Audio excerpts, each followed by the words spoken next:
পদ্মা, মেঘনা, যমুনা, ব্রহ্মপুত্র, শীতলক্ষা, সুরমা, এসব মিষ্টি পানির ভিতরে জ্বরের টানে লবণাক্ত পানিগুলি ঢুকে যায়। আবার ভাটির টানে মিষ্টি এলাকার পানিগুলি সব গিয়ে সমুদ্রের মধ্যে, নোনা পানির মধ্যে চলে যায়। মাঝখানে কোনো পার্টিশন নাই, মাঝখানে কোনো হেজাব নাই, কোনো বেড়া নাই, বাদ নাই। অথচ নোনা পানি মিষ্টি পানির ভিতরে গিয়ে মিষ্টি পানিরে নোনা বানায় না, নোনা পানি মিষ্টি এলাকায় গিয়ে মিষ্টি পানিরে নোনা বানাইতে পারে না। এই যে আল্লাহ পাকের হুকুম মেনে সব চলতেছে, জোয়ার ভাটাগুলি হতেছে, রাত আর দিন চলতেছে। রাত 12টার সময় সূর্য এসে বলে না রাত সর, আমি এখন দিন বানায় ভালাবো। বেলা 12টার সময় রাতের আগমন ঘটতে পারে না। লাশ-শামসু ইয়ামবাগি লাহা আন তুদরিকাল কমারা ওয়ালাল লাইলু সাবিকুন নাহার ওয়া কুল্লুন ফি ফালাকি ইয়াসবাহুন। সূর্য চাঁদকে অতিক্রম করতে পারে না, চাঁদ সূর্যকে অতিক্রম করতে পারে না। কারো সঙ্গে কারো বাধা হয় না, টক্কর লাগে না। সব আল্লাহ পাকের হুকুম মেনে ইলা আজালিম মুসাম্মা, নির্ধারিত সময় পর্যন্ত সবাই যাতায়াত করবে। শুধু তাই নয়, আল্লাহ পাকের এক বিরাট সিস্টেম, এক বিরাট কুদরতের মাধ্যমে গোটা পৃথিবী চলছে। এর কোনো পরিবর্তন হবে না।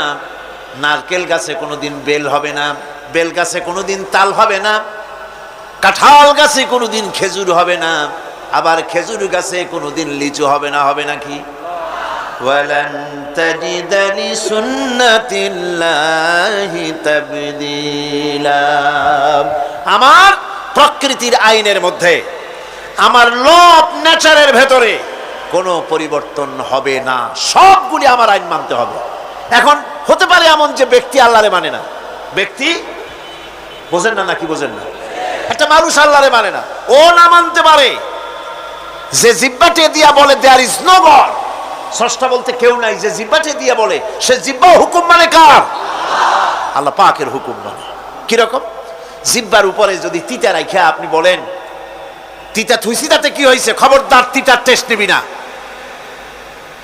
তিতা টক এই টেস্ট নিতে পারবি না, আপনার কথা জিহ্বা শুনবে? শুনবে না।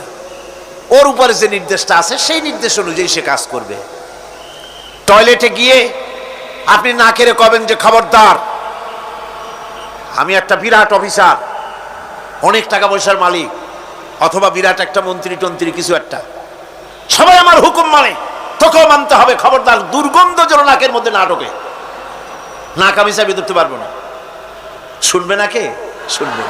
নাক হোক, কান হোক, চোখ হোক, মুখ হোক, প্রত্যেকটা অঙ্গ প্রত্যঙ্গ, এগুলি সব হুকুম মানে কার? হতে পারে ব্যক্তি আল্লাহরে অস্বীকার করে বসলো, আল্লাহকে বললো যে আল্লাহ নাই, সব এমনি এমনি হয়। এটা কপাল পড়ার লক্ষণ। কিসের লক্ষণ? কপাল পড়ার লক্ষণ। সব বোঝে।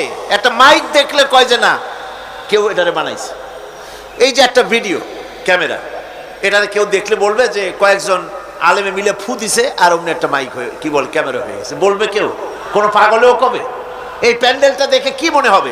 4-5 জন পিসা বাইসিয়া কোচার কোনায় দাঁড়াইয়া ফু দিছে, সাথে সাথে প্যান্ডেল হয়ে গেছে। এটা কথা হইল? একটা ছোট্ট টেবিল, একটা চায়ের কাপ দেখলে পরে মানুষ বলে নিশ্চয়ই এটা কেউ বানাইছে।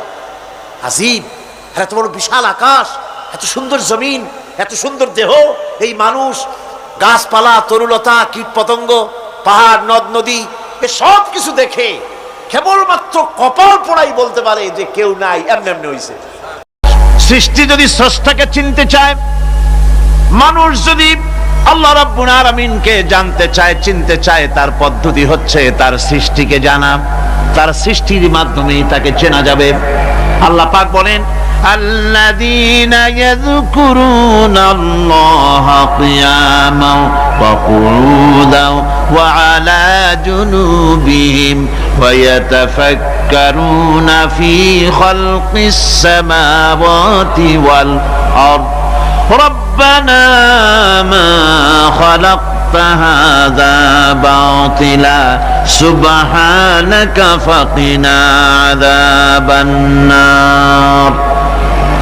আল্লাযীনা ইয়াযকুরুনাল্লাহা কিয়ামান ওয়া কুউদান ওয়া আলা জুনুবিহিম, যারা দাঁড়িয়ে বসে শুয়ে এক কথায় সর্বাবস্থায় যারা আল্লাহ পাককে স্মরণ করে, তার আকাশ এবং জমিন সৃষ্টির ব্যাপারে চিন্তা ভাবনা করে, রাত এবং দিনের পরিবর্তনের চিন্তা করে, তার সৃষ্টি নৈপুণ্যতা নিয়ে যারা গবেষণা করে, তারাই হচ্ছে আল্লাহ পাকের খাঁটি বান্দা।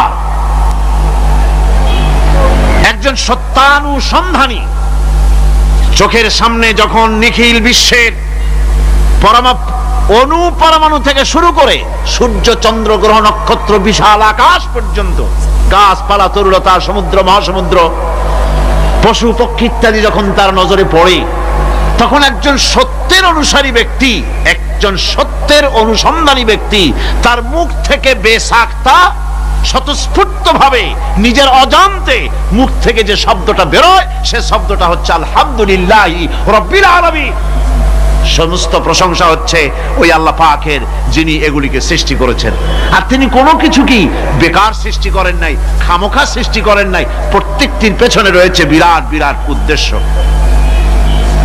এখানে মানুষের সবচাইতে বড় ভ্রান্তি, মানুষের সবচাইতে বড় ভুল, সেটা হলো এই, দুর্ভাগ্যজনক ভাবে সকল সৌন্দর্যের মহাশিল্পী আল্লাহ পাককে মানুষ ভুলে যায়। তারা প্রশংসা করে নদীর, প্রশংসা করে নারীর, নারীর অঙ্গ প্রত্যঙ্গ নিয়ে তারা কবিতা লেখে, নারীর সৌন্দর্য নিয়ে কবিতা লেখে, সাহিত্য রচনা করে, সূর্য নিয়ে, চন্দ্র নিয়ে, চাঁদের মায়াবী জ্যোৎস্না নিয়ে, এর সুন্দর সুষমা নিয়ে কবিতা লেখে, প্রজাপতির রং দিয়ে গান তৈরি করে, ফুলের সৌন্দর্য এবং তার সৌরভ দেখে মানুষ পাগল হয়ে যায়, এগুলির পিছনে গান সাহিত্য ইত্যাদি কবিতা রচনা করে।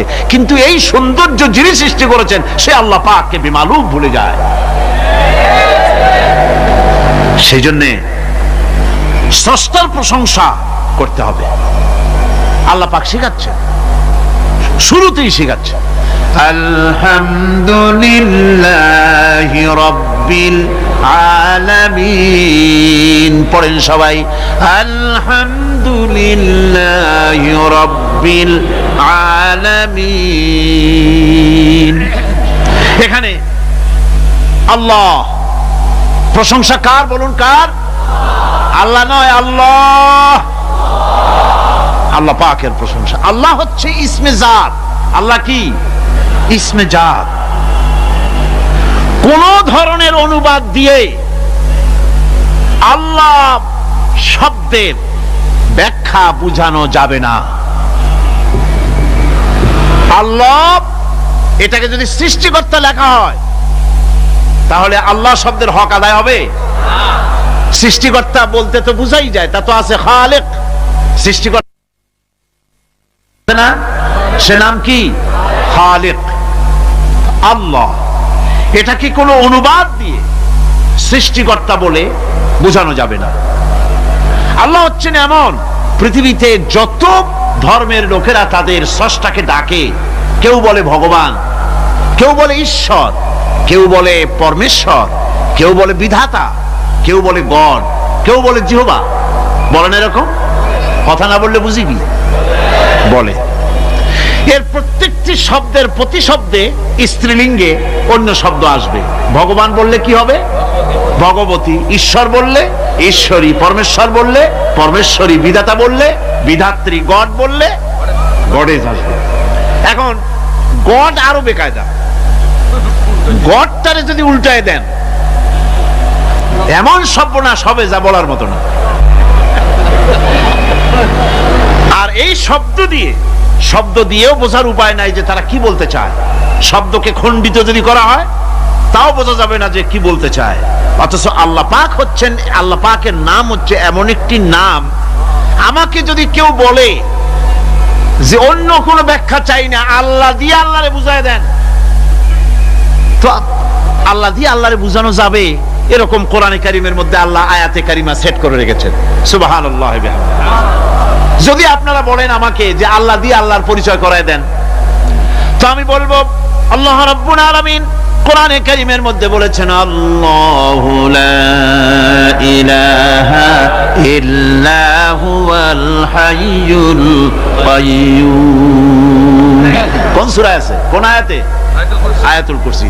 পড়তে ইচ্ছা করে না? পড়েন আমার সাথে, আল্লাহু লা ইলাহা ইল্লা হুয়াল হাইয়ুল কাইয়্যুম। আল্লাহ হচ্ছেন তিনি যিনি ছাড়া কোনো উপাস্য নাই, কোনো ইলাহা নাই, কোনো মাবুদ নাই যিনি ছাড়া, আর কোনো ইবাদতের মালিক নাই, আর যিনি হচ্ছেন সদা জাগ্রত চিরঞ্জীব, সার্বভৌমত্বের একচ্ছত্র মালিক, যিনি সদা জাগ্রত চিরঞ্জীব, তিনি হচ্ছেন আল্লাহ। এখন কেউ যদি বলেন আল্লাহ অক্ষর কি, এক একটা অক্ষর বাদ দিয়া আল্লাহরে চিনায় দেন, তাও চিনানো যাবে। আল্লাহর প্রথম অক্ষর যদি বাদ দেন কি থাকবে? কোরআনে কারীম বলছে তা দিয়েও বোঝা যাবে। লিল্লাহি মা ফিস সামাওয়াতি ওয়া মা ফিল আরদ। আল্লাহ হচ্ছেন তিনি যার জন্য আকাশ আর জমিন, আকাশ এবং জমিনের একচ্ছত্র মালিক। এর মাঝখানে যা কিছু আছে সব কিছুর মালিকানা যার হাতের মুঠায়, তিনি আমার আল্লাহ। তিনি কে? আল্লাহ। এরপরে যদি বলেন আর একটা নাম ছেড়ে দেন, আলিফ সাল্লাম একটা নাম ছেড়ে দিলাম, তাহলে কি থাকলো? লাহ থাকলো, দুইটা অক্ষর থাকলো লাহু। এই লাহু দিয়েও আল্লাহ রাব্বুল আলামিনের সিফাতকে, তার গুণকে বোঝা যাবে। লাহু মাকালিদুস সামাওয়াতি ওয়াল আরদ। আল্লাহ পাক বলেন আসমান এবং জমিনের রিজকের চাবিকাঠি আল্লাহ পাকের হাতে, যাকে খুশি তিনি পর্যাপ্ত রিজেক দান করেন। কেউ যদি বলেন লামটাও ভালায় দেন, লামটাও ছেড়ে দেন, দিলাম লাম একটা ছেড়ে, থাকলো কি? একটা অক্ষর থাকলো হু। এই হু দিয়ে আমার আল্লাহরে চেনা যাবে। ওয়া হুয়াল গফুরুল ওয়াদুদুল আরশিল মাজিদ ফাআলুল লিমা ইউরিদ। আমার আল্লাহ হচ্ছেন তিনি যিনি ক্ষমাশীল, যিনি দয়াবান, যিনি বান্দাকে মহব্বত করেন, যিনি হচ্ছেন আরশে আজিমের মালিক, তিনি হচ্ছেন সেই মহান সত্তা যিনি যা খুশি তাই করতে পারেন। সুতরাং আল্লাহ হচ্ছেন এমন এক লফজ, এমন এক নাম, এমন এক ইসমে জাত যার কোনো বিকল্প নাই, যা অনুবাদ করে আল্লাহকে স্রষ্টা বললে এটা সারবে না, সৃষ্টিকর্তা বললে সারবে না। আল্লাহ পাকের নামের বিরাট বিশাল ব্যাপক অর্থ রয়েছে। সুতরাং আল্লাহকে আল্লাহই বলতে হবে। আল্লাহকে কি বলতে হবে? আল্লাহ আল্লাহ আল্লাহ। কত মজাই নামে, সুবহানাল্লাহ বিহামদিহি, কত মজাই নামে। দেখেন আল্লাহ রাব্বুল আলামিন এমন রব, বাংলাদেশের কুকুর আর আমেরিকা ইউরোপের প্রধান দেশের কুকুর একরকম নয়।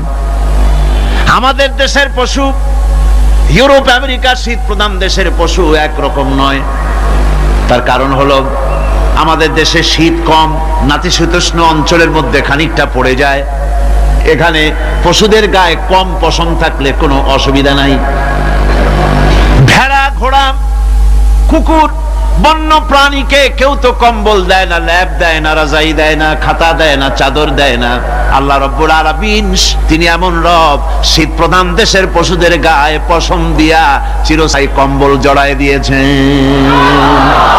এর নাম হচ্ছে রব।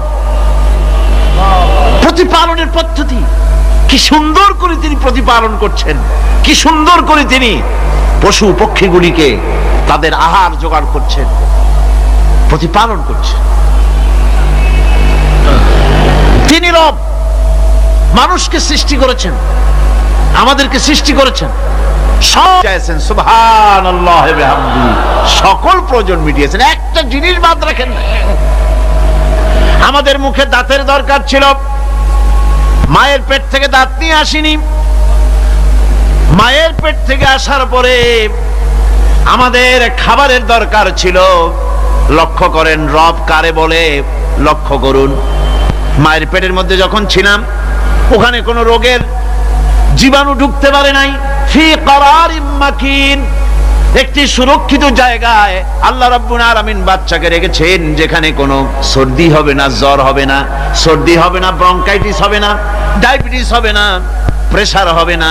মায়ের পেটের মধ্যে বাচ্চাকে এমন জায়গায় আল্লাহ যত্ন করে রেখেছেন। এই বাচ্চা যখন মায়ের পেট থেকে বেরিয়ে এলো, তখন তার পরিবেশ অত্যন্ত খারাপ।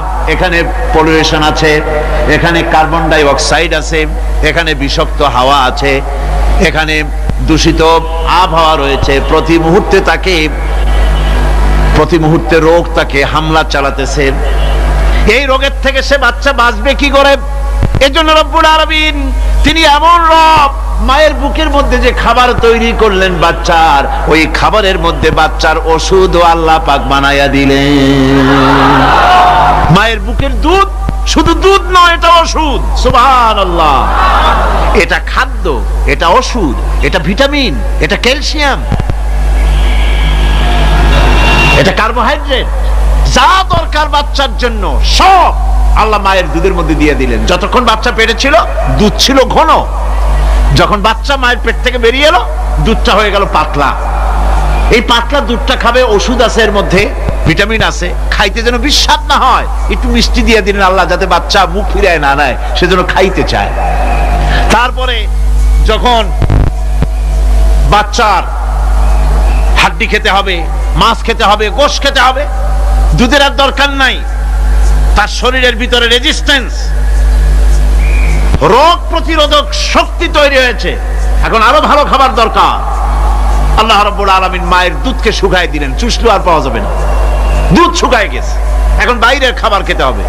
আসছিল যখন বুকে দাঁত ছিল না, বাইরে যখন এলো দাঁতের যখন দরকার হলো, কোন আল্লাহর বান্দা কি আল্লাহর কাছে দরখাস্ত করেছেন যে আল্লাহ আমার কয়েকখান দাঁত দাও, দাঁত ছাড়া আমি চাবাই কেমনে? এই সবগুলি দাঁত কে সেট করে দিলেন? রব্বুল আলামিন দাঁতগুলিকে সেট করে দিলেন। মুখের মধ্যে দাঁত এসে গেল।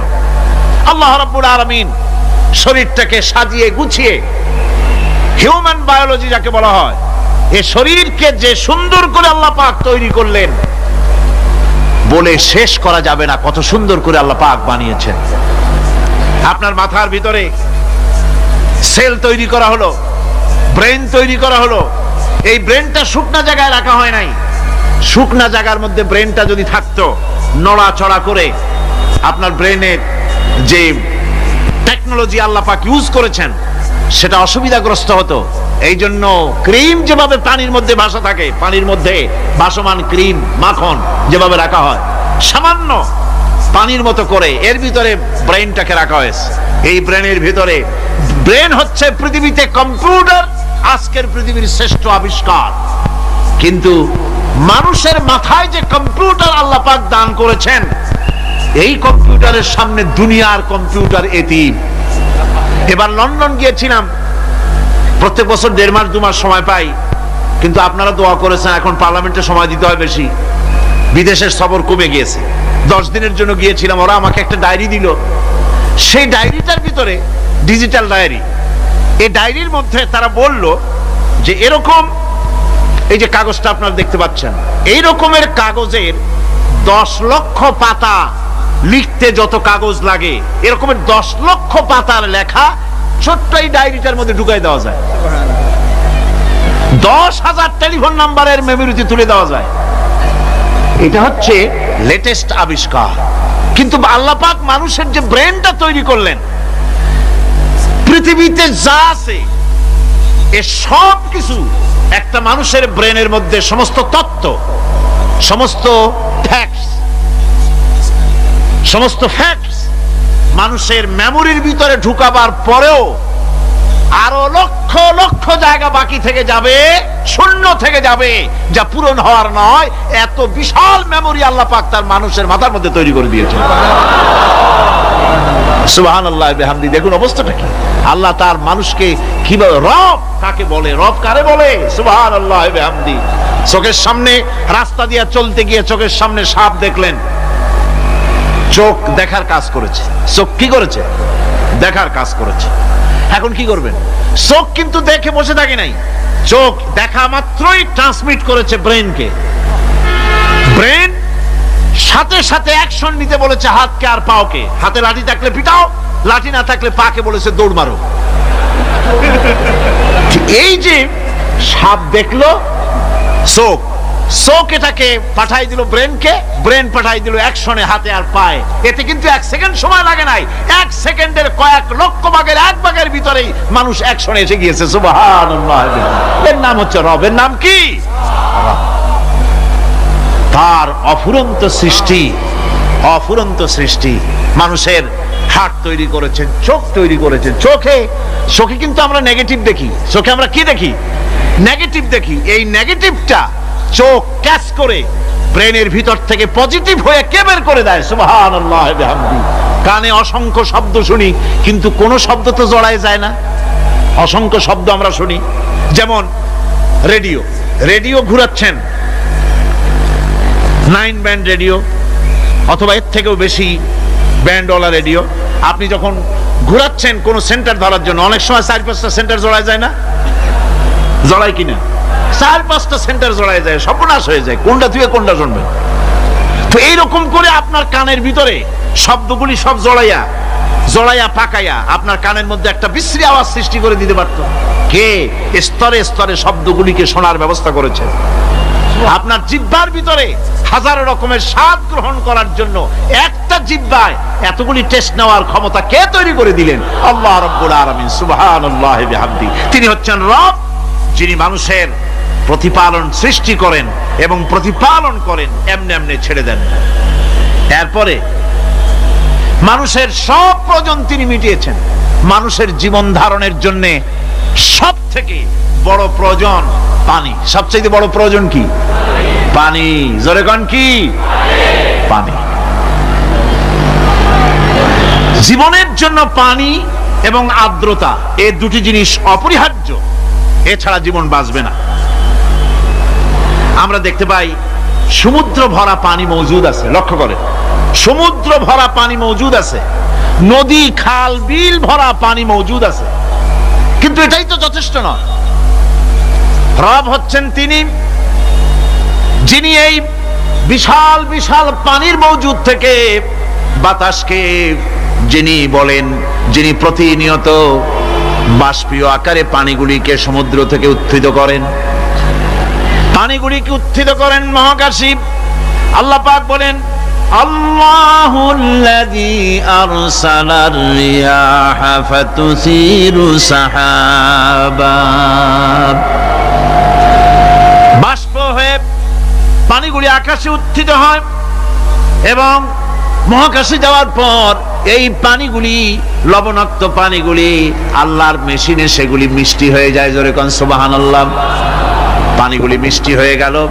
ওই মিষ্টি পানি আল্লাহ রাব্বুল আলামিন নাজিল করে দিলেন। এবার বৃষ্টি কণা কণা হয়ে পড়লো, ফোঁটা ফোঁটা বৃষ্টি। আল্লাহ খুঁজে দেখলেন বৃষ্টির ফোঁটাগুলি পৃথিবীর প্রতিটি কণা তালাশ করে তৃষ্ণার্ত কণাগুলিকে আল্লাহ পাক ভিজায় দিলেন। সেই জন্য তার নাম হলো রব। তিনি হচ্ছেন রব, প্রয়োজন মিটান। পানি সবচেয়ে প্রয়োজন বেশি, সেই পানি আল্লাহ পাক এভাবে সরবরাহ করলেন। জমিনের চারিদিকে নদী নালা রেখেছেন, জমিনকে আর্দ্র করেছেন, জমিনের ভিতরের পানি মিষ্টি করেছেন। টিউবওয়েল মারলে পরে, পাম্প করলে পরে ভিতর থেকে মিঠা পানি আল্লাহ পাক বের করে দেন। সুবহানাল্লাহ। এই মিষ্টি পানির ব্যবস্থা করেছেন। এরপরে তিনি ওই আল্লাহ পাক মিষ্টি পানির ব্যবস্থা করে বৃষ্টির মাধ্যমে পৃথিবীতে ফসল উৎপাদনের ব্যবস্থা করে দিলেন। সেজন্য আল্লাহ পাক কোরআনে কারীমের মধ্যে বলেছেন, ওয়াজআলনা মিনাল মাই কুল্লা শাইইন হাই। পানি দ্বারাই আমি সব বস্তুকে সজীব রাখি। বৈশিষ্ট্যের দিক থেকে পানির রয়েছে অনেক গুণ, আশ্চর্য গুণ। পৃথিবীর 75% হচ্ছে পানি। আকাশ থেকে অর্থাৎ চাঁদ থেকে যখন চাঁদে ভ্রমণকারীরা যখন ছবি তুলেছে, তো সেই ছবিতে ব্লু রং এসেছে বেশি, সবুজ এসেছে কম। সবুজ হলো গাছপালা, আর ব্লু হচ্ছে পানি। সমুদ্রের পানির রং হচ্ছে নীল। মানুষের শরীরের ভিতরে 60% পানি, গাছের মধ্যে রয়েছে পানি। পানি ছাড়া পৃথিবীর বাঁচার কোনো পথ নাই। আবার দেখেন, প্রচন্ড শীতের কারণে, ঠান্ডার কারণে যেসব এলাকায় তাপমাত্রা হিমাঙ্কের নিচে এসে যায়, সেই সব দেশে সমুদ্রের পানি আর দরিয়ার পানিগুলি বরফ হয়ে যায়। এই বরফ যখন হতে থাকে তখন পানি তার নিজের তাপকে নিচের দিকে ছুটতে থাকে। উপরের তাপ বরফ হয়ে যায় ঠান্ডা, আর নিচে তাপ বিচ্ছুরিত করে দিয়ে পানির ভিতরে যত জলজ প্রাণী আছে আর উদ্ভিদ আছে সবগুলিকে বাঁচায় রাখার ব্যবস্থা আল্লাহ রাব্বুল আলামিন এভাবে করে থাকে। এবার আল্লাহ রাব্বুল আলামিন বলছেন, এই পানি ছাড়া মানুষ বাঁচে না, প্রাণী বাঁচে না। পানি এমন এক জিনিস, এমন এক নিয়ামত আমি দান করলাম। আল্লাহ পাক বলেন, কুল আরাআইতুম ইন আসবাহা মাউকুম গাওরান ফামান ইয়াতিকুম বিমাইন মাইন। বলো দেখি সবে, শুকাইয়া যদি যায় এই জমিনের পানি, তাহলে হেথায় তটনির ধারা কে দিবে সবারে আনি। এই পৃথিবীর নদী নালা খাল বিল জমিনের আভ্যন্তরীণ দিকে পানিগুলি যদি আমি আল্লাহ রাব্বুল আলামিন শুকায় দেই, তাহলে আমি আল্লাহ ছাড়া এমন কে আছে যে নতুন করে আবার পানির আমদানি করে দিতে পারে? আছে কেউ? আজ পানির শূন্যতা আমাদের দেশে দেখা যাচ্ছে। পানি আস্তে আস্তে কমে যাচ্ছে, আস্তে আস্তে পানি শেষ হয়ে যাচ্ছে। কি কারণে শেষ হচ্ছে এবং কি হলে পানি পাওয়া যাবে পরে বলা যাবে ইনশাআল্লাহ।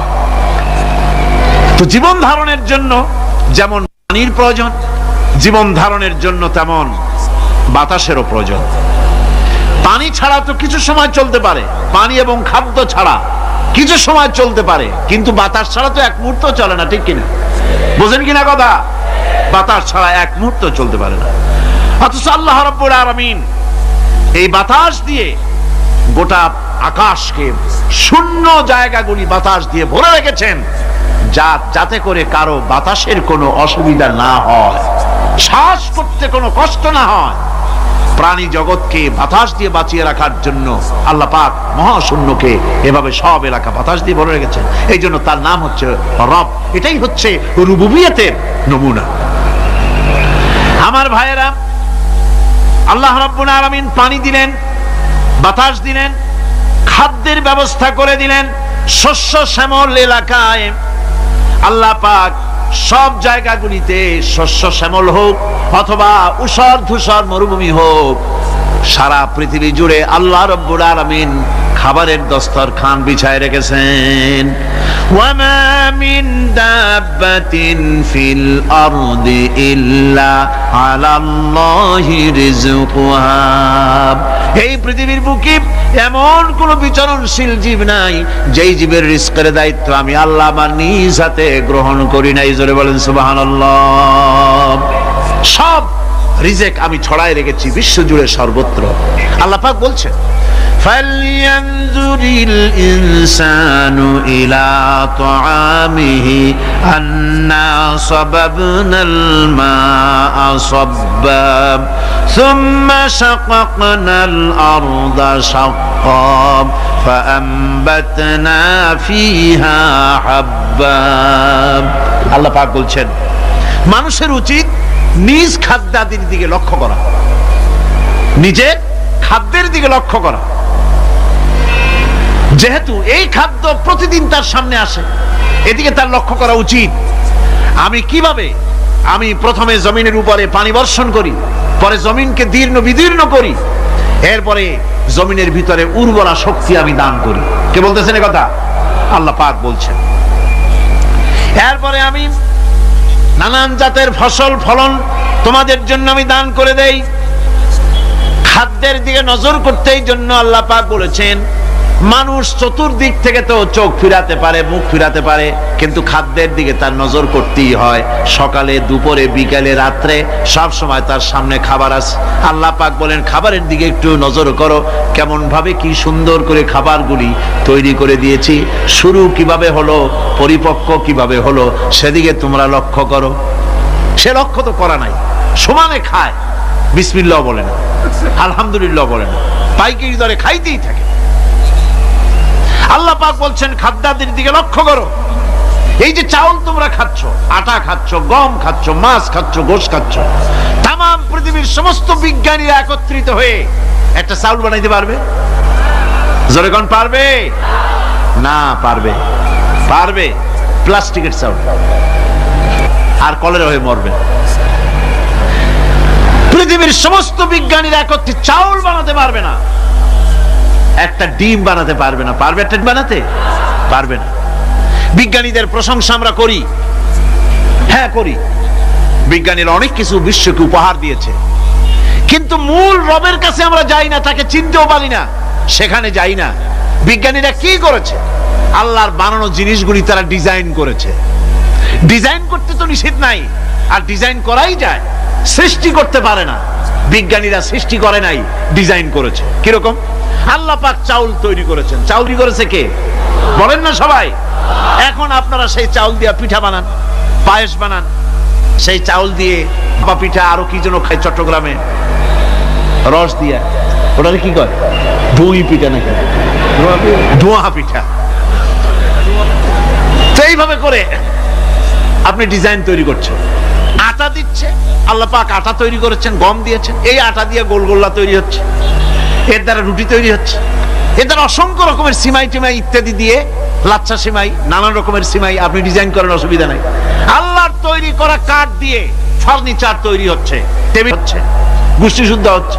আল্লাহর তৈরি করা লোহা দিয়ে মাইক হচ্ছে, স্ট্যান্ড গান হচ্ছে, ব্রেন গান হচ্ছে, তারপরে প্লেন হচ্ছে। তাহলে আমি বলতে চাইলাম, বুঝাতে চাইলাম, সমস্ত জিনিস এর স্রষ্টা কে? জোরে বলেন কে? বিজ্ঞান শুধু এগুলি এক জায়গায় করে অ্যাসেম্বল করেছে, এগুলিকে এক জায়গায় করে এক একটা রূপ দিয়েছে। এখানে বিজ্ঞানের কৃতিত্ব আছে ঠিক, কিন্তু আপনারাই বলেন, লোহা যদি আল্লাহ তৈরি না করতেন, এই মাইক তৈরি হতো?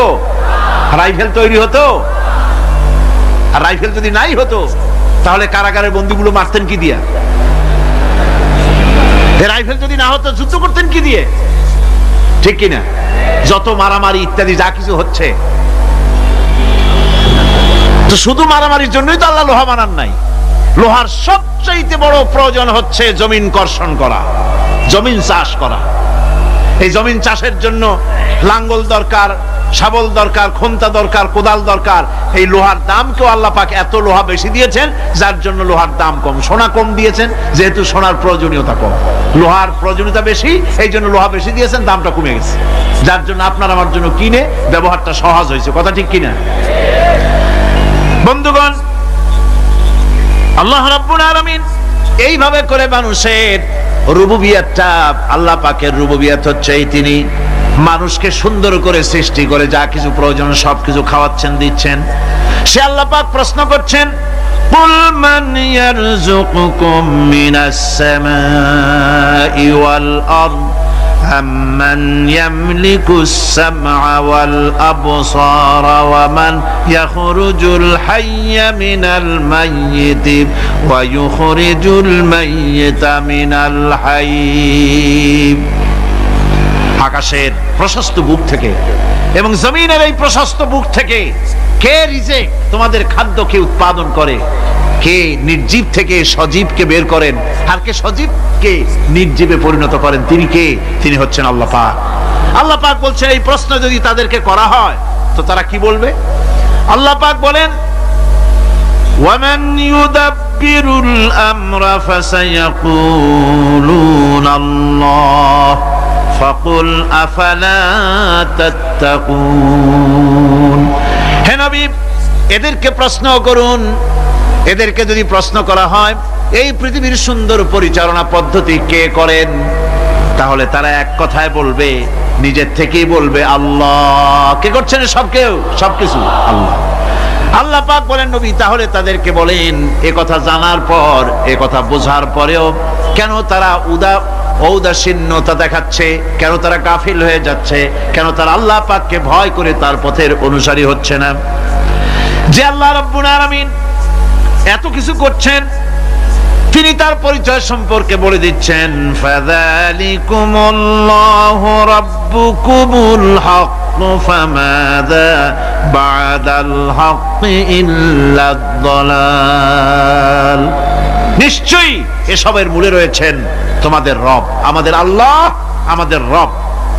সুতরাং উজ্জ্বল সত্য প্রকাশিত হওয়ার পর গোমরাহি ছাড়া আর কিছুই বাকি থাকে না। সুতরাং যারা সত্যের পথের অনুসরণ করতে চায়, রবকে চিনতে হবে, আল্লাহ পাককে জানতে হবে এবং তাকে অনুসরণ করতে হবে, তাকে রব হিসাবে চিনতে হবে।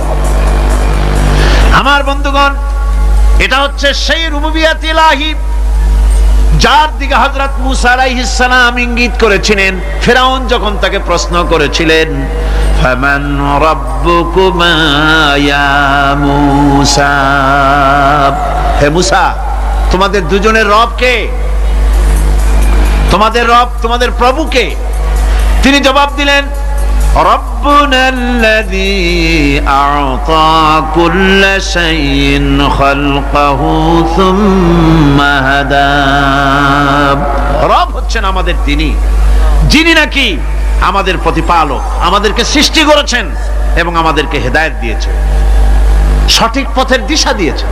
এখানে হেদায়েত হচ্ছে, এখানে হেদায়েত শব্দের অর্থ হচ্ছে সৃষ্টি শুধু করেন নাই, তাকে চলার, তার খাদ্য অনুসন্ধানের, তাকে বেঁচে থাকার সবকিছুর উপকরণ, এর কমন সেন্স, এর সাধারণ জ্ঞান আল্লাহ পাক তার সাথে দিয়েছেন। তিনি হচ্ছে রব। আচ্ছা, একটা দৃষ্টান্ত দেই। এই হেদায়েতটা কি? এই হেদায়েতটা হচ্ছে আপনাদের বাড়িতে যদি কারো বিড়াল থাকে, বিড়াল, বিড়াল বোঝেন তো না? কি বলে এখানে? বিড়াল, বিলাই নাকি বলে? বিড়াল। এই বিড়াল যদি আপনাদের কারো বাড়িতে থাকে, তো বিড়ালের প্রসবকালীন অবস্থা দেখবেন, বিড়ালের প্রসব হবে, বাচ্চা দেবে। বিড়াল তখন ঘরের মধ্যে পেরেশান হয়ে ঘুরতে থাকে, একটা নিরাপদ জায়গা খোঁজে, একটা নিরাপদ জায়গা খোঁজে। প্রসব করার 2-3 দিন আগের থেকে খুঁজতে থাকে তার জন্য নিরাপদ জায়গা কোনটা। এরপরে খুঁজতে খুঁজতে প্রসবের দিন সে সত্যিকারের ঘরের মধ্যে সবচেয়ে কোনা কানা জায়গা যেটা, সেই রকমের একটা নিরাপদ জায়গা সে বেছে নিল। এরপরে বাচ্চা হলো। বাচ্চা হওয়ার পর এই বাচ্চার উপরে কেউ যেন আক্রমণ না করে, শত্রু যেন তার জায়গাটিতে না আসে, এই জন্য বাচ্চাটার তো হাত দিয়ে মায়ের মতো কোলে নিতে পারে না, সে আস্তে করে ঘাটটা কামড়ায় ধরে যাতে করে বাচ্চা ব্যথা না পায়। ওইভাবে করে ঘাড় কামড়ায় ধরে আজকে এই সিঁড়ির নিচে, কালকে ওই খাটের নিচে, পরশুদিন এই আলমারির কোনায়, এইভাবে বাচ্চাগুলি সরায় সরায় রেখে বাচ্চাকে প্রতিপালন করে। এই বিড়ালের হেদায়েত দিলটা কে? যিনি দিলেন তার নাম রব। তিনি হচ্ছেন রব্বুল আলামিন। সন্তান প্রতিপালনের ব্যবস্থা শুধু দুনিয়ার মানুষকেই দেন নাই, প্রাণী জগৎকেও দিয়েছেন। সুবহানাল্লাহ। বলেন বলেন, মুরগির বাচ্চা হলো, ডিমের থেকে বাচ্চা বেরোলো, এই বাচ্চাগুলি হয়েছে গতকাল। আজকে বাচ্চাগুলি আদার খাচ্ছে মায়ের সাথে, হঠাৎ করে একটা চিল এলো আর ওর মা একটা সিগন্যাল মারলো, সাথে সাথে বাচ্চাগুলি দৌড়াইয়া এমন পলান দিল, আপনি তো ভালো একাদশীর বাপেও তালাশ করে পাবে না যে মুরগির বাচ্চা পলাইলো কই। এখন ওই বাচ্চাটিকে এই সিগন্যাল সম্পর্কে কে অবহিত করলো যে এইরকম একটা আওয়াজ শুনলে এটা ভীতির আওয়াজ, এটা সাইরেন, এটা বিপদ সংকেত, এটা ডেঞ্জার সিগন্যাল, এটা শুনলে দেখলে তাড়াতাড়ি করে আত্মগোপন করবা। কে শিখাইলো? কে শিখাইলো? আল্লাহ পাক শিখাইছেন। এখন এক শ্রেণীর বুদ্ধিজীবী তারা আবার উল্টা কথা কয়। তারা বলে কি? তারা বলে যে মুরগি বাচ্চা, এই বাচ্চা যে দৌড় মারলো, এখানে আল্লাহ এইসব কিছু নাই, নাউযুবিল্লাহ মিন যালিক। তো এখানে কি আছে? কয় যে এখানে বিষয়টা হলো এই যে এই মুরগি আর মোরগ, ওর বাপ মা, এই দুজনের মধ্যে আছে চিলের ভয়, আছে শিয়ালের ভয়। ওই ভয় ওদের মধ্যে ছিল, এই মা বাপের ক্রসের মাধ্যমে বাচ্চা আসছে, কাজে ওই ভয়, বাপের যদি কোনো রোগ থাকে, মায়ের রোগ থাকে, তো এগুলি তো বাচ্চার মধ্যেও ঢোকে। তো ভয় হোক, সুখ হোক, দুঃখ হোক, এই অনুভূতি স্বাভাবিক প্রক্রিয়ার মাধ্যমে বাচ্চার মধ্যে ঢুকছে, আর সিল দেখে আওয়াজ শুনে সে আত্মগোপন করেছে। এইটা আমি পড়িয়া আমি আমার আলোচনা এক জায়গায় বললাম বুদ্ধিজীবীদের উদ্দেশ্যে, যদি সত্যিই তাই হয়, মোরগ আর মুরগি মা বাবার মধ্যেই ভয় আছে বলে বাচ্চার মধ্যেই ভয় ঢুকছে, সেই জন্য সে আত্মগোপন করছে, তাহলে আবার মানুষের ব্যাপারে কথাটা আনি। মানুষেরা সাপেরে ভয় করে না মহব্বত করে? কথার জবাব দিলে না, যখন তখন মনে হয় আপনারা সাপ বুঝি ভালোবাসেন। সাপ আমরা সকলেই ভয় পাই, মায়ও ভয় পায়, বাবাও ভয় পায়। এই মায়ের গর্ভে সন্তান এসছে, সন্তানের বয়স 2 বছর, 2.5 বছর, ঘরের মধ্যে কেউ ছিল না, ঘরের মধ্যে একটা সাপ আসছে, একটা সুন্দর সাপ, দেখতে সুন্দর, কিন্তু সে সাপে কামড়ালে মানুষ মরে যায়, ওই সাপটা মাথা উঁচু করে ভনা ধরেছে। এই বাচ্চাটা কি সাপ দেখে দৌড় মারবে, না বাচ্চাটা ওই সাপটাকে ধরার জন্য সে এগিয়ে যাবে? কোনটা করবে? এগিয়ে যাবে। তাহলে মা বাপের ভয়, তাদের মা বাপের রক্তের মধ্যে, শিরার মধ্যে সব জায়গায় সাপের ভয়, তার মাধ্যমে বাচ্চা এসে ওই বাচ্চার মধ্যে সাপের মহব্বত হইল, কারণ ভয় হইল না কেন বাচ্চা অবস্থা। সুবহানাল্লাহ। আমার বন্ধুগণ, মুরগির বাচ্চাকে হেফাজত করার জন্য বুদ্ধিমান প্রাণী মানুষ তার কাছে নাই বলে আল্লাহ রাব্বুল আলামিন তারে বাচ্চা অবস্থা থেকে বোঝার তৌফিক দিয়েছেন কোনটা ভয়ের আওয়াজ, কোনটা হলো বিপদের আওয়াজ। মানব সন্তানের প্রতিপালন করার জন্য তার মার বাবা আছে বলে ওই রকম করে পশুদের মতো আল্লাহ বানান নাই, তাকে হেফাজত করার জন্য মা বাপ আছে বলে এই দায়িত্ব আল্লাহ পাক মা বাপের উপরে ছেড়ে দিয়েছেন। মা বাপ তাকে হেফাজত করে। রুবুবিয়তের প্রতিপালন, হেদায়েতের এই প্রতিপালন আল্লাহ পাক মানুষকে এভাবে করে তাদেরকে হেদায়েত দিয়েছেন, তার পথের চলার দিশা দিয়েছেন। পিঁপড়ার খাদ্য সংগ্রহের ব্যাপারটা দেখেন। পিঁপড়ার আছে দারুণ ঘ্রাণ শক্তি। কোথায় খাবার? 5 তলায় আপনি মিষ্টি খাচ্ছেন, রসগোল্লা থুয়ে দেন, তারপরে দেখেন কোন জায়গায় দিয়ে পিঁপড়া এসে জন্মের খাওয়া খায়, ঠিক কিনা? দেখেন তার কত তীব্র ঘ্রাণ শক্তি, সেখানে চলে যাচ্ছে। তাকে হেদায়েত দেওয়া হয়েছে, তাকে ঘ্রাণ শক্তি দেওয়া হয়েছে।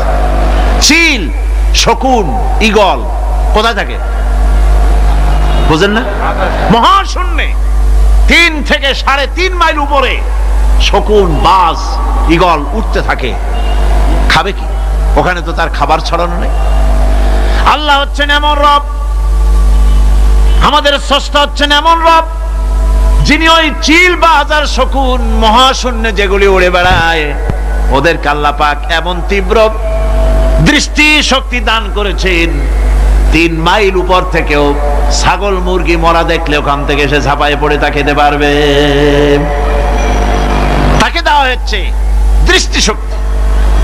এরকম করে যার যা প্রয়োজন, সমস্ত প্রয়োজনগুলি আল্লাহ মিটাচ্ছেন। এরই নাম হচ্ছে রুবুবিয়তে ইলাহি। এটাই হচ্ছে আল্লাহ পাক রব, এটা তার অসংখ্য প্রমাণ। সেই জন্য আল্লাহ পাক বলেন আলহামদুলিল্লাহি রাব্বিল আলামিন। পড়েন সবাই আলহামদুলিল্লাহি রাব্বিল আলামিন। সমস্ত প্রশংসা হচ্ছে আল্লাহ পাকের জন্য। কোন আল্লাহ? প্রথমে তো আল্লাহ বললাম, তারপর বললাম রব, এখন বলা হচ্ছে কোন রব? যিনি আলামিন, রব্বিল আলামিন, যিনি সমস্ত জাহানের রব। তাহলে বোঝা যাচ্ছে রব, জগৎ একটা না। জগৎ, কথা বুঝতেছেন আমার? জগৎ একটা নয়, অসংখ্য জগৎ আছে, বহুমাত্রিক জগতের কথা এখানে আল্লাহ পাক বলছেন। আমি এই জন্য বলি যে কোরআন হচ্ছে বিজ্ঞানের উৎস। কোরআন বিজ্ঞানের কি?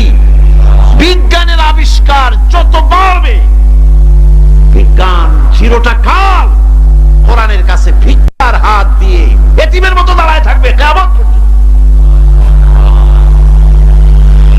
আজ পৃথিবীর বিজ্ঞানীরা বলছেন জগৎ সম্পর্কে। আমরা মনে করছি পৃথিবীটাকে, আমাদের কাছে জগৎ 2টা। কয়টা জগৎ? একটা জগৎ হলো এইটা, ইহ জগৎ আর পর জগৎ, এছাড়া আর কিছু জানি না। এই 2টাই জগৎ আমাদের কাছে। এখন দেখেন বিজ্ঞানীরা কি বলছে। বিজ্ঞানীরা বলছেন সৌরজগতে শুধু আমাদের সৌরজগৎটাই শেষ না, অসংখ্য সৌরজগৎ আছে মহাশূন্যে, অসংখ্য সৌরজগৎ। পৃথিবীর প্রতি 4 বিলিয়ন মানুষ যদি একটা সৌরজগৎ দখল করে, তাতেও সৌরজগৎ শেষ হবে না। আরো সহস্র সহস্র বিলিয়ন বিলিয়ন সৌরজগৎ আরো ফাঁকা পড়ে থাকবে। এত সৌরজগৎ আল্লাহ সৃষ্টি করেছেন। এই মহাশূন্যে বহুমাত্রিক জগতের কথা আল্লাহ পাক এখানে বলেছেন। এই পৃথিবী একটা জগৎ, এই মাটির তলে আছে আর এক জগৎ, সমুদ্রের ভিতরে আছে পানির তলার আর এক জগৎ। আর মহাশূন্য যে কি তা আপনার মাথায় শূন্য হয়ে যাবে চিন্তা করতে করতে। এই জন্য বিজ্ঞানীরা, বড় বড় বিজ্ঞানী, এরা কিন্তু নাস্তিক হয় না। বর্তমান বিজ্ঞানীরা চিন্তা করে গবেষণা করে খেয়েই হারিয়ে ফেলছে মহাশূন্যকে দেখে। যেখানে আছে গ্যালাক্সি, যেখানে আছে মিল্কি ওয়ে, যেখানে রয়েছে অসংখ্য তারকা, এই পৃথিবীটা মহাশূন্য আল্লাহ যেভাবে তৈরি করেছেন সেই তুলনায় এই পৃথিবী একটা মার্বেলের চাইতে খুব বেশি একটা বড় কিছু হয় বলে মনে হয় না। পৃথিবী যদি হয় একটা মার্বেলের মতো, তাহলে আমরা যে মানুষ, আমাদের অস্তিত্ব কোথায়? চিন্তা করেন। এবার মহাশূন্যে চলেন। মহাশূন্য সে কি বিশাল মহাশূন্য! একটা তারকা থেকে আর একটা তারকায় যদি যেতে হয় তাহলে সহস্র সহস্র বিলিয়ন বছরের দরকার হবে। কি বছর? এ দুনিয়ার বছর না, আলোকবর্ষ, লাইট ইয়ার। আলো চলে প্রতি সেকেন্ডে কত? 1,86,000 মাইল। এই 1,86,000 মাইলের সেকেন্ড, এর মিনিট, এর ঘন্টা, এর দিন, এর মাস, এর বছর, এই আলোকবর্ষ। সহস্র সহস্র আলোকবর্ষ পার হয়ে যাবে এক তারকা থেকে আর এক তারকায় পৌঁছানো সুকঠিন। এ ধরনের অসংখ্য তারকা আল্লাহ পাক তৈরি করে রেখেছেন। সূর্য হচ্ছে পৃথিবীর চাইতে 13 লক্ষ গুণ বড়। এরকম সূর্য বিজ্ঞানীরা এখন বলছে, আগে বলতো 1 কোটি সূর্যের চাইতে বড় তারকা, এখন বলতেছে এই রকমের পৃথিবীর চাইতে 13 লক্ষ গুণ বড় সূর্য, এরকম 3 কোটি সূর্য খাইয়ে ফেলাইতে পারে। এরকম সহস্র সহস্র তারকা এক একটা গ্যালাক্সির ভিতরে আল্লাহ পাক তৈরি করে রেখেছেন। এখন মনে হচ্ছে যে এই তারকাগুলি বড় না, এই তারকাগুলির চাইতে আবার বড় জিনিস আছে। সেগুলি কি? সেটাকে বলা হয় ব্ল্যাক হোল। সেটাকে বলা হয় ব্ল্যাক হোল, অন্ধকার কূপ। ব্ল্যাক হোল আবার ম্যানহোল বুঝবেন না, কিন্তু ম্যানহোলের ঢাকনা চুরি হয় যেমন। তবে একটা দৃষ্টান্ত আপনি বুঝতে পারেন, রাস্তায় রাস্তায় যেমন অসংখ্য ম্যানহোল আছে, ওই রকম করে মহাশূন্য অসংখ্য ব্ল্যাক হোল আছে, একটা দুইটা না, অসংখ্য। এই ব্ল্যাক হোল আবার দেখা যায়, অদৃশ্য ব্ল্যাক হোল। এই ব্ল্যাক হোলগুলো কি? এগুলি কোরআনে কারীমের মধ্যে আল্লাহ পাক বলেছেন, ফালা উকসিমু বিমাওয়াকিন নুজুম, ফালা উকসিমু বিমাওয়াকিন নুজুম, শপথ সেই পতনে যেখানে নক্ষত্র সমূহ ধ্বংস হয়ে যায়, ধ্বংসপ্রাপ্ত হয়, কসম সেই স্থান সময়ের। সুবহানাল্লাহ। এই অন্ধকার কূপের, এই অন্ধকূপের কসম করছেন আল্লাহ পাক। সেই অন্ধকূপটা কি? সেই ব্ল্যাক হোলটা কি?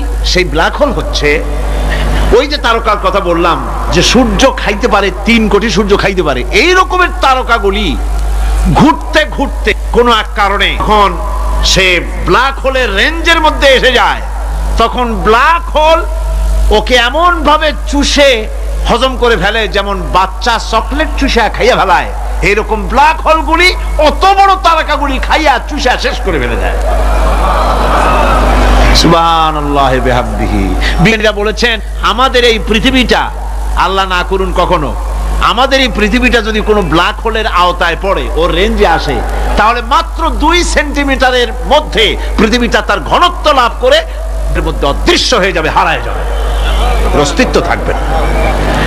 আল্লাহ পাক আসলে আগে আমার বিজ্ঞানের বইপত্র যখন পড়ি আমার কাছে আশ্চর্য লাগে, 1400 বছর আগে নবী কোন বিজ্ঞানাগারে পড়াশোনা করেন নাই, কোন সায়েন্স নিয়ে রিসার্চ করেন নাই, সেই নবীর মুখ থেকে এমন বিজ্ঞানময় কোরআন আল্লাহ বের করালেন যে আজকের পৃথিবীর মডার্ন যুগের বিজ্ঞানীরা কোরআনের কাছে এতিম হয়ে দাঁড়ায় আছে। পৃথিবীর কোন বিজ্ঞানী বলতে পারবে না যে কোরআনে কারিমের অমুক আয়াতটা আনসাইন্টিফিক, এটা হাদিস আমাদের বিজ্ঞানের সাথে মিল খায় না, এমন কথা বলতে পারবে না। বরং কোরআন সার্টিফাই করবে তোমার এই বক্তব্য, তোমার এই থিওরি মোস্ট আনসাইন্টিফিক, কোরআন বলবে। ওরা বলতে পারবে না যে আয়াতটা আনসাইন্টিফিক। সুতরাং কোরআন হচ্ছে মহান বিজ্ঞানময়, কোরআন হচ্ছে আল্লাহ পাকের দেওয়া এক মহান বিধান, যে কোরআনের কারণে আল্লাহ পাক আমাদেরকে হেদায়েত দান করেছেন। এমন এক কিতাব, এমন এক কোরআন আল্লাহ পাক আমাদের কাছে দান করেছেন। আর রহমান আল্লামাল কোরআন, কোরআন তিনি রহমান আমাদের কোরআন শিখিয়েছেন, এমন কোরআন যার সংরক্ষণ পদ্ধতি অবিকল রয়ে গেছে। কোরআন যেভাবে নাজিল হয়েছিল সেইভাবেই আছে, না উল্টা পাল্টা হয়েছে? উল্টা পাল্টা হয়নি। কোরআনে কারিমে রব্বুল আলামিন বলেন, উল্টাপাল্টা না হওয়ার কারণ শোনো, এই পৃথিবীর বুকে যত বই কিতাব আছে, যত ধর্ম পুস্তক আছে, সব পরিবর্তন হয়েছে, তারমিম তারিফ হয়ে গেছে। বাইবেলের অবস্থা তো এমন, বাইবেল সম্পর্কে বর্তমানে বলা হচ্ছে ওর ভিতরে আল্লাহর একটা ওয়ার্ডও নাই। বর্তমান বাইবেলে আল্লাহর একটা বর্ণ নাই। এত উলট পালট সর্বনাশ হয়ে গিয়েছে।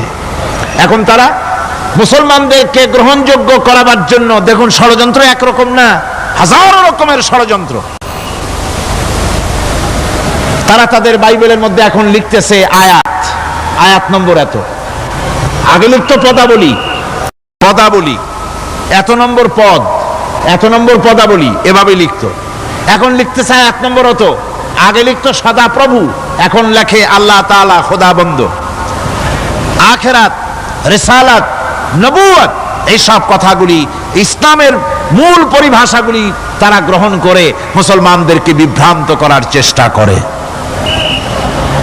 আমার বন্ধুগণ, সব ধর্মীয় পুস্তকগুলি যেখানে তারমিম তারিফ হয়ে গেল, কোরআনের কোনো পরিবর্তন আজও।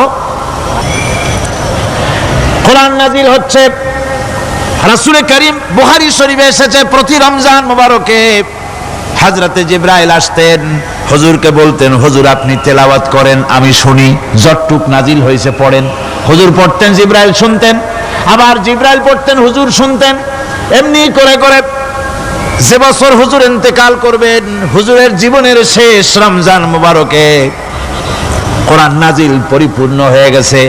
হযরত জিবরাইল বলেন, হুজুর কোরআন তো নাজিল তামাম হয়ে গিয়েছে, এবার আপনি পুরা কোরআন পড়ে আমারে শোনান। হযরতে রাসূল পুরাটা পড়ে 30 পারা পড়ে শোনায় দিলেন, জিবরাইল শুনলেন। এবার জিবরাইল বলেন, হুজুর আমি তেলাওয়াত করতেছি, আপনি শুনেন। হযরতে জিবরাইল 30 পারা পড়লেন, হুজুর শুনলেন। আবার হযরত জিবরাইল বলেন, হুজুর আবার আপনি পড়েন। হুজুর পড়লেন, জিবরাইল শুনলেন, আবার জিবরাইল পড়লেন, হুজুর শুনলেন। তার মানে হলো হুজুর যে বছর ইন্তেকাল করলেন, ওই বছরের রমজান মোবারকে হযরত জিবরাইল 2 বার পড়েছেন, হুজুর শুনেছেন, আর হুজুর 2 বার পড়েছেন, জিবরাইল শুনেছেন, যাতে করে একটা জের জবর, একটা আয়াত, একটা সেমিকোলন যেন বাদ না পড়ে যায়। কোরআন কারীম মুখস্থ করার জন্য আল্লাহ রাব্বুল আলামিন এটাকে স্থায়ী করার জন্য বাধ্যতামূলক করেছেন, নামাজের ভিতরে তেলাওয়াত করতে হবে। মানুষ নামাজের মধ্যে তেলাওয়াত করে, সওয়াবের জন্য সকালে পড়ে, বিকালে পড়ে, অর্থ সহকারে বুঝে পড়ে, রাত্রে পড়ে, দিনে পড়ে। পৃথিবীতে এমন একটা মুহূর্ত নাই যখন কোরআনে কারীম তেলাওয়াত হয় না। জোরে কোন সুবহানাল্লাহ। মানুষ এটাকে তেলাওয়াত করতেছে, মুখস্থ করতেছে। এই কোরআন শরীফের ভিতরে রয়েছে সব কিছু। এর মধ্যে রয়েছে ইতিহাস, এর মধ্যে আছে বিজ্ঞান, এর ভিতরে রয়েছে দর্শন, ভূতত্ত্ব, উদ্ভিদতত্ত্ব, নৃতত্ত্ব, খতত্ত্ব, জ্যোতির্বিজ্ঞান। এর ভিতরে রয়েছে মানুষের পারিবারিক নীতি, সামাজিক নীতি, চুক্তি নীতি, বন্ধু নীতি, যুদ্ধ নীতি, মানুষের যা প্রয়োজন সব কিছু এ কোরআনে কারীমের মধ্যে আল্লাহ পাক সন্নিবেশিত করে দিয়েছেন। জোরে কোন সুবহানাল্লাহি ওয়া বিহামদিহি। আমার ভাইয়েরা, কোরআন এর পরিচয়ের কথা বলতেছিলাম। আল্লাহ পাক কি কোরআন আমাদের শিখালেন, কোন কোরআন আমাদের শিখিয়েছেন, সেই কোরআনের পরিচিতি আপনাদের সামনে আমি তুলে ধরতেছি। আমি নিজে না, এবার কোরআন তার পরিচয় নিজেই দেবে। কেউ যদি কোরআনের কাছে জিজ্ঞাসা করে, কোরআন তুমি কোথা থেকে নাজিল হয়েছ, কে তোমাকে নাজিল করেছে, এই প্রশ্ন যদি কেউ কোরআনের কাছে করে, কোরআন নিজেই তার জবাব দিতে পারে কিনা? কোরআন নিজেই বলে, তানজিলাম মিম্মান খালাকাল আরদা ওয়াস সামাওয়াতিল উলা। এই কোরআন নাজিল করেছেন তিনি, যিনি ওই সুউচ্চ আকাশ আর জমিনকে যিনি সৃষ্টি করেছেন, সেই আল্লাহ আমারে নাজিল করেছেন। কোরআনের কাছে কেউ যদি প্রশ্ন করে, ও কোরআন এই পৃথিবীতে নাজিল হওয়ার আগে তুমি কোথায় ছিলে, কেউ যদি প্রশ্ন করে, কোরআনে কারীম নিজে নিজের পরিচয় শোনায়, আমি কোথায় ছিলাম শোনো। বাল হুয়া কুরআনুম মাজিদুন ফি লাউহিম মাহফুজ। বরং এই কিতাব অতীব মর্যাদা সম্পন্ন, সুরক্ষিত ফলকে লিপিবদ্ধ ছিল, আমি ছিলাম লৌহে মাহফুজে, সেখান থেকে এসেছি। যদি কেউ প্রশ্ন করে, কোরআন কি, কোরআন তুমি কার উপরে অবতীর্ণ হয়েছ, জবাব কোরআন নিজেই দেয়, ওয়া আমিনু বিমা নুজিলা আলা মুহাম্মদ ওয়া হুয়াল হাক্কু মির রাব্বিহিম। ঈমান আনো সেই জিনিসের উপরে যেটা মুহাম্মদ সাল্লাল্লাহু আলাইহি ওয়াসাল্লামের উপর অবতীর্ণ হয়েছে। আবার অন্য আয়াতেও জবাব পাওয়া যায়, তাবারাকাল্লাযী নাযালাল ফুরকানা আলা আবদিহি লিয়াকুনা লিল আলামিনা নাযীরা। অতীব বরকতপূর্ণ মহান সত্তা সেই আল্লাহ রাব্বুল আলামিন, যিনি তার বান্দার পরে ফুরকান অবতীর্ণ করেছেন। সুবহানাল্লাহি বিহামদি। কোরআনের নাম আমি বলেছিলাম শুধু কোরআন নয়, অনেক নাম আছে। কোরআনের আরেক নাম ফুরকান। কোরআনের আরেক নাম কি? আল ফারকু বাইনাল হাক্কি ওয়াল বাতিল। কোরআন হচ্ছে সেই মহাসত্য যা মিথ্যা এবং সত্যের মধ্যে পার্থক্য সূচিত করে, মঙ্গল এবং অমঙ্গলের মধ্যে পার্থক্য সৃষ্টি করে, যা সত্য এবং মিথ্যার মধ্যে তাফরিকা সৃষ্টি করে, সত্যকে মানুষকে বুঝিয়ে দেয়। তার নাম হচ্ছে ফুরকান। এবার যদি প্রশ্ন করা হয়, ও কোরআন, বুঝলাম তুমি লৌহে মাহফুজে ছিলে, বুঝলাম তুমি নবীজির উপরে নাজিল হয়েছো, এবার বলো তুমি কোন মাসে নাজিল হয়েছো? তুমি তো আসছিলা প্রথম কোন মাসে নাজিল হয়েছো? এ প্রশ্ন যদি কেউ করে, কোরআন তার জবাবে বলবে, শাহরু রমাদানাল্লাযী উনজিলা ফীহিল কুরআন। রমজানের পবিত্র মাসে আমি অবতীর্ণ হয়েছি। সুবহানাল্লাহ। যদি প্রশ্ন করা হয়, রমজানে তো আসছো, কিন্তু প্রথম নাজিল হয়েছিল কোন সময়? ওটা কি দিন ছিল না রাত ছিল? কোরআন তার জবাবে বলে, ইন্না আনজালনাহু ফি লাইলাতিল কদর। কদরের পবিত্র রাতে আমি এই পৃথিবীতে আমার আগমন ঘটেছিল। যদি প্রশ্ন করা হয়, বুঝলাম সবই, কেন নাজিল হয়েছে তুমি? এই পৃথিবীতে তোমার আসার উদ্দেশ্য কি? মূল কাজটা কি? এই প্রশ্ন যদি করা হয়, কোরআনে কারীম তার জবাবে বলে, শোনো কেন এসেছি। লিতুখরিজান নাসা মিনাজ যুলুমাতি ইলান নূর। আমার মিশন হচ্ছে গোটা বিশ্ব মানবতাকে পুঞ্জীভূত জমাট বাঁধা অন্ধকারের ভেতর থেকে টেনে বের করে আলোর সন্ধান দিতে, আলোর দিকে আনার জন্য আমি কোরআন নাজিল হয়েছি। গোটা পৃথিবীর মানুষ আছে অন্ধকারের ভিতরে। কিসের মধ্যে?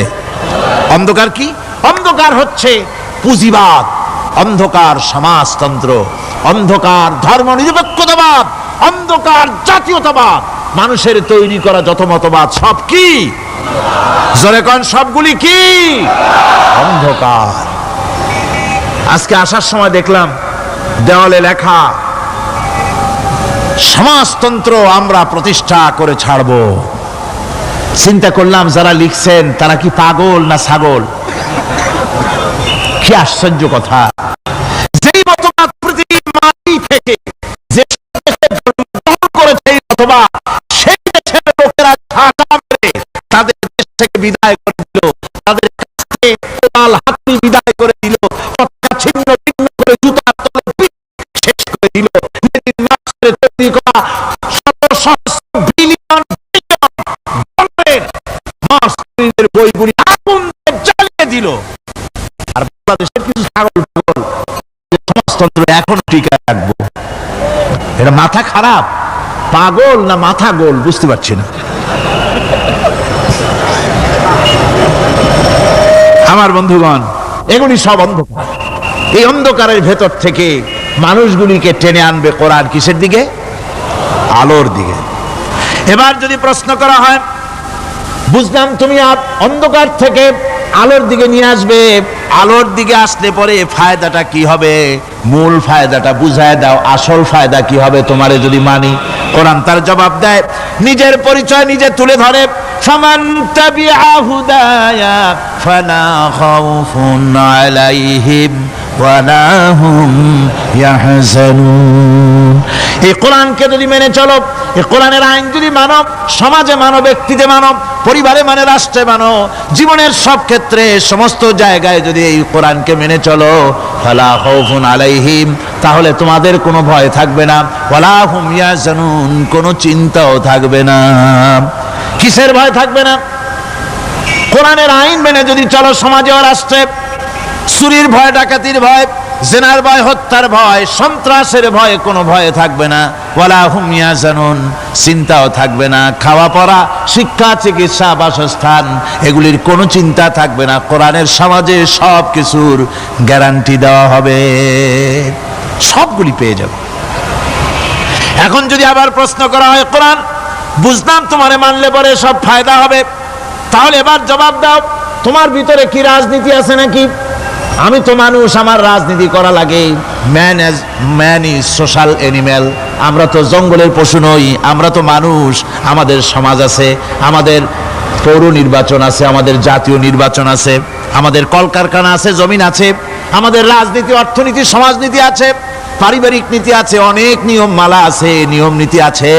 তোমারে মানলে তোমার ভিতরে কি ওগুলো আছে নাকি, সে কথা বলো।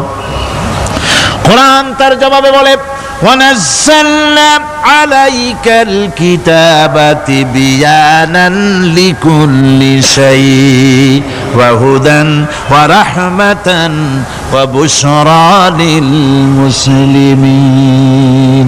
কোরআন জবাবে বলে, শুনে রাখো, শুধু অর্থনীতি সমাজনীতি নয়, শুধু রাজনীতি আর শিক্ষানীতি, যুদ্ধনীতি নয়, তোমার জীবনে যা কিছু দরকার, ইহকালে যা কিছু দরকার, পরকালে, সব কথাগুলি আল্লাহ রব্বুল আলামিন আমি কোরআনের সিনার ভিতরে খুলে খুলে বর্ণনা করে দিয়েছেন। সব কথা এ কোরআনে কারীমের ভিতরে রয়েছে। তোমার এমন কোনো জিনিস নাই যা তুমি কোরআনে কারীমের মধ্যে পাবে না। তোমার সমস্ত প্রয়োজন আমার বুকের মধ্যে আল্লাহ দিয়ে দিয়েছেন। বিজ্ঞান আছে, দর্শন আছে, ইতিহাস আছে, সব আছে এর মধ্যে। তবে কোরআনের মধ্যে বিজ্ঞান আছে বলে আমি এটাকে বিজ্ঞানের কিতাব বলবো না, দর্শন আছে বলে দর্শনের কিতাব আমি বলবো না, রাজনীতি আছে বলে কোরআনকে আমি রাজনীতির কোনো কিতাব বলবো না। কোরআন তাহলে কি? কোরআন হচ্ছে অর্থনীতি, সমাজনীতি, রাজনীতি, পারিবারিক নীতি, মানুষের জীবনের যা কিছু প্রয়োজন, সমস্ত নীতি মালার নীতি গ্রন্থের নাম হতেছে কোরআনে কারীম। সমস্ত নীতিমালার নীতি গ্রন্থ কোরআন।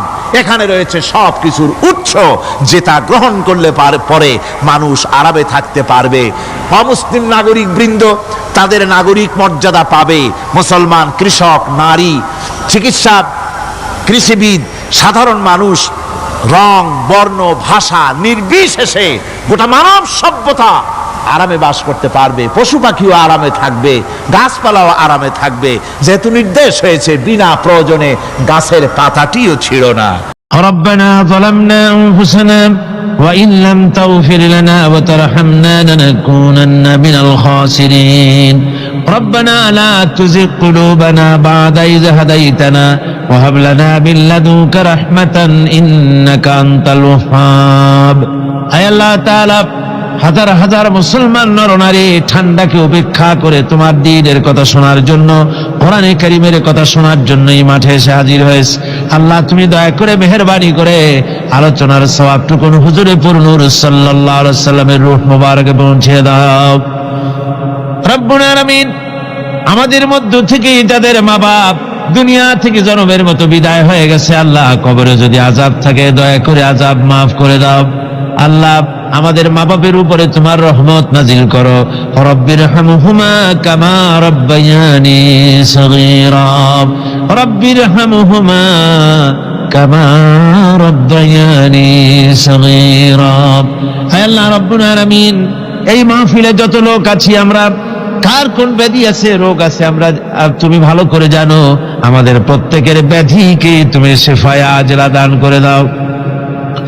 اللهم حبب إلينا الإيمان وزينه في قلوبنا وكره إلينا الكفر والفسوق والعصيان واجعلنا من الراشدين ربنا تقبل منا إنك أنت السميع العليم وتب علينا إنك أنت التواب الرحيم سبحان ربك رب العزة عما يصفون وسلام على المرسلين الحمد لله رب العالمين واجعل آخر كلمتنا عند الموت لا إله إلا الله محمد رسول الله।